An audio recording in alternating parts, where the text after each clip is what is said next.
Welcome back. We continue our look ahead of the incoming administration of President-elect Barack Obama, which is just 5 days away. I'm joined by U.S. Congressman Keith Ellison. Not only is the congressman one of the few African Americans serving in Congress, but he was the first Muslim to win election to the House of Representatives. And he created quite a stir when in 2007 he asked to be sworn in using the Quran instead of the Bible. For that purpose, he actually used the Quran of once belonging to America's founding father, Thomas Jefferson. Now, Congressman Ellison, that was fairly controversial at the time. I want to just get an email that we got in from Miriam in Michigan in the US, who wrote in saying, there was much discussion about your taking the oath of office with the Quran. What do you make of the public discourse surrounding Obama's use of his middle name Hussein during his oath of office? Well, it is his name, and therefore, like every other president who's ever been sworn in, his full name should be used, and he should use it. It reminds me of the Quran controversy that I went through because it's something that should be somewhat routine and uneventful, and yet a lot of flare-up is circling around it.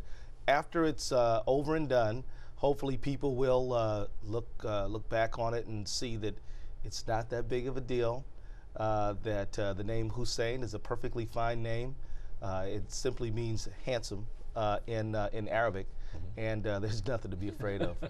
Well, it's interesting because you know the issue of using the whole issue of Islam and using the Muslim tag as a slur, which we talked about just a little while ago.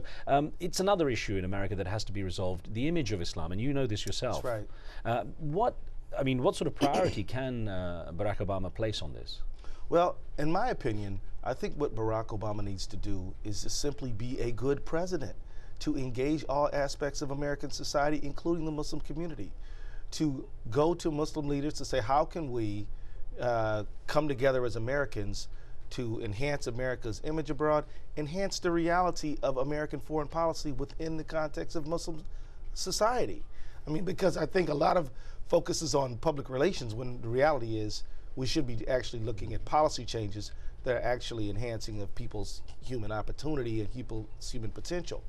But I'm just asking for him to be a good president, to treat the Muslim community as if it were any other section of American citizens, and I think that way he'll be fine. Now, in December of 2008, you went to the Hajj, the Muslim pilgrimage to Mecca. Congratulations, Mabruk, on that. I got to go cover it as a journalist on a number of occasions. You saw 3 million people in a very small space. It's going to be something like Washington, D.C. on the 20th. Yeah, I'm going to have flashbacks. How do you think the logistics are going to work out here? I think we're going to be fine here in D.C. The fact is that there's been a lot of planning. There will be delays. People will be frustrated. Things will not go as quickly as people would like, just like the Hajj. But I say have some sabr, some patience, right, as you go about your business at the inaugural.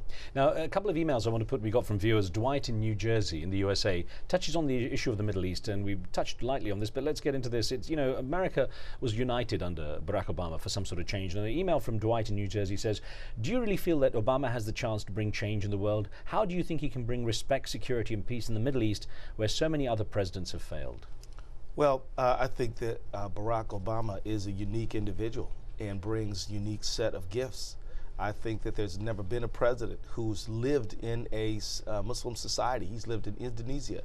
There's never been a president whose father and family members practice Islam. There's never been a president who understands Indonesian language, understands and knows the call to prayer. I don't know if he knows the word for word, but he knows what that means when he hears it.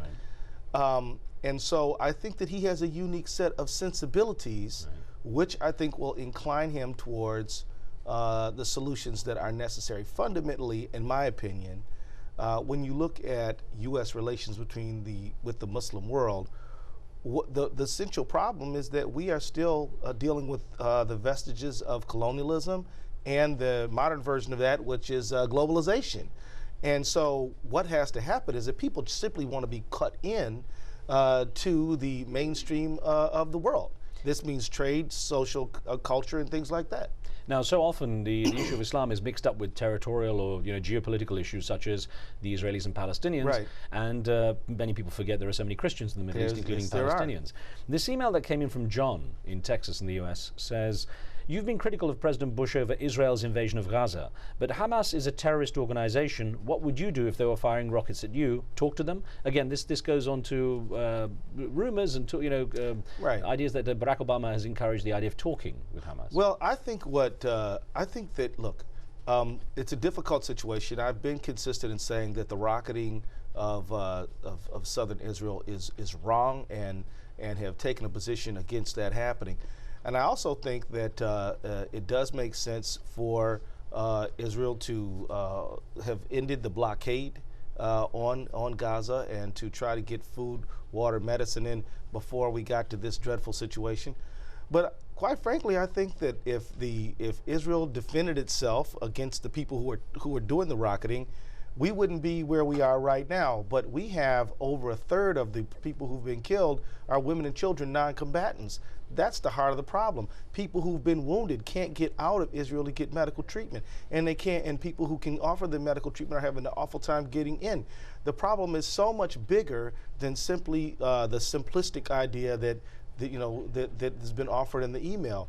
And it is hard work, and it is difficult, and I think we need to support the international community in having a lasting solution. The rocketing, yes, is intolerable, but the conditions that civilians are having to live under are even more intolerable, and there's no way that in a civilized society we can allow this kind of suffering for civilians to have to endure.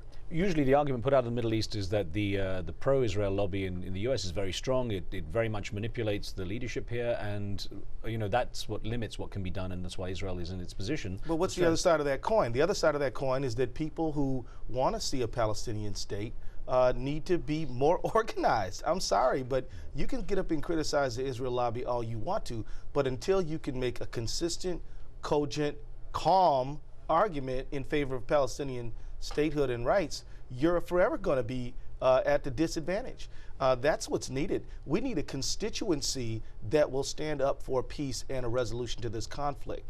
And as long as the other side of the coin has only a few folks who are really working on their behalf on Capitol Hill, we're going to be forever in this difficult situation. Now, as President Obama, is he obliged to lend the same ear to AIPAC and the pro-Israel lobby? Well, I think that he's going to listen to people who come to him with arguments that are calm and well-reasoned. As again, I want to say that there are some groups that are calling for Palestinian rights and statehood that do a fine job. I want to be clear; they are out there. But this is an area where there's going to have to be a lot more political strengthening, and where people are going to have to be able to say, look, the AIPAC has a right to make its argument, but there's another side to this argument, and both sides need to be heard. But until we get to a dialogue instead of basically a monologue, we're going to have a hard time. And it's not AIPAC's job to make sure that there's a Palestinian voice being heard. It is the people who care about that issue. My urging is to say organize, organize, organize. Now, in terms of other issues that have been on the table for many years in the U.S. political scene and sometimes slip under the radar of other things, this came from Tim in Florida in the U.S. by email, and it touches on this. Why does the U.S. deal with China, Libya and Vietnam while it blockades Cuba just off its shores? Do you think President-elect Obama will end the embargo on Cuba and develop full diplomatic relations, or will he continue to bend to Florida's Cuban exile community? It's an irrational policy. I hope that it's one of the things that ends as soon as possible.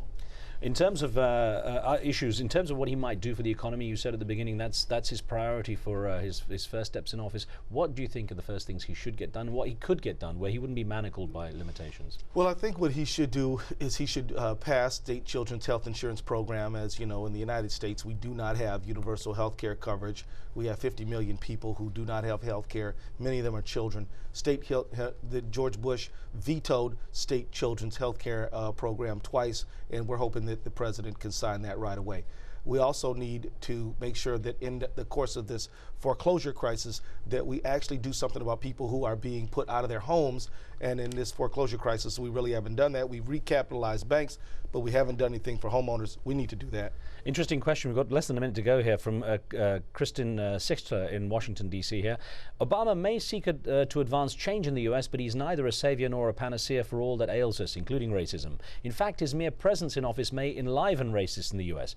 What can everyday Americans do to help change their own country over the next 4 years? I have to agree with her 100%. I think that she's absolutely right. And I like the idea when citizens say, you know, what can we do? Here's what you can do. One is, if you are a person of faith, go to your church, your mosque, your synagogue, and reach out to people who are of another background and begin a dialogue session. See if you can do soup ladling for the poor together. See if you can do something together that will advance human understanding. We need to continue this issue on racial equality. America is a society dedicated to the equality of man, and yet we have not really lived up to that aspiration during the course of our history. It's something that I think is the work of all Americans. Well, I hope we've got a good 4 years ahead. Congressman Keith Ellison, thank you, sir. It's been a pleasure, Riz. Talking to you. Thank you, sir. And thank you for being with us. On the next show, we talk with former Defense Secretary William Cohen and his wife Janet Langhart about the meaning of Martin Luther King's legacy one day before Barack Obama becomes America's 44th president. From me and the team, we'll see you next time.